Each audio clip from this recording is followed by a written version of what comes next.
Bonjour et bienvenue sur Allo Finance pour faire un point sur Xiring. Le titre Xiring cède actuellement 0,28% à 14,10 € dans un marché baissier affecté par la dette américaine et également en proie à la nervosité avant le résultat en fin d'après-midi des résultats des tests de résistance sur les banques européennes.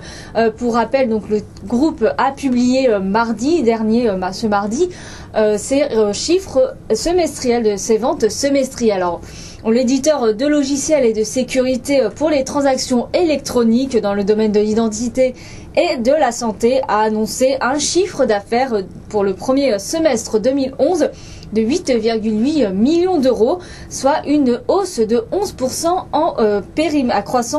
à périmètre comparable, ce qui couvrant également les activités santé et identité électronique. Pour rappel, les ventes des 6 premiers mois de l'exercice 2010 intégraient un reliquat de contrats d'authentification bancaire gérés pour le compte de l'acquéreur de cette activité. Pour le seul second trimestre, le chiffre d'affaires de Xiring progresse de 12,1% à périmètre comparable pour atteindre 4,9 millions d'euros. Et par rapport au premier trimestre, les ventes se sont appréciées de 26%. Le groupe se félicite de cette croissance, d'avoir réalisé une croissance à 2 chiffres, et ce qui confirme le dynamisme de l'activité du groupe. Côté perspective, le management reste un peu flou et n'apporte aucune précision chiffrée.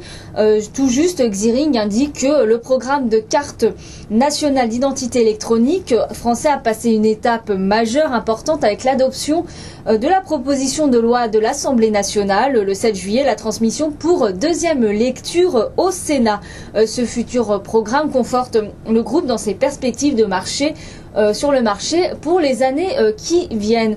Du côté des analystes, Gilbert Dupont reste à accumuler sur le dossier Xiring, mais ajuste son cours cible pour le passer à 15,50 € contre 16 € précédemment, après la prise en compte du détachement du dividende de 1,50 €. Le groupe de solutions et de sécurité électronique a dévoilé donc un chiffre d'affaires de 4,9 millions d'euros au second trimestre en croissance de 9%. Et ces performances ressortent en ligne avec les anticipations du broker qui tablait pour sa part sur des ventes trimestrielles de 5 millions d'euros.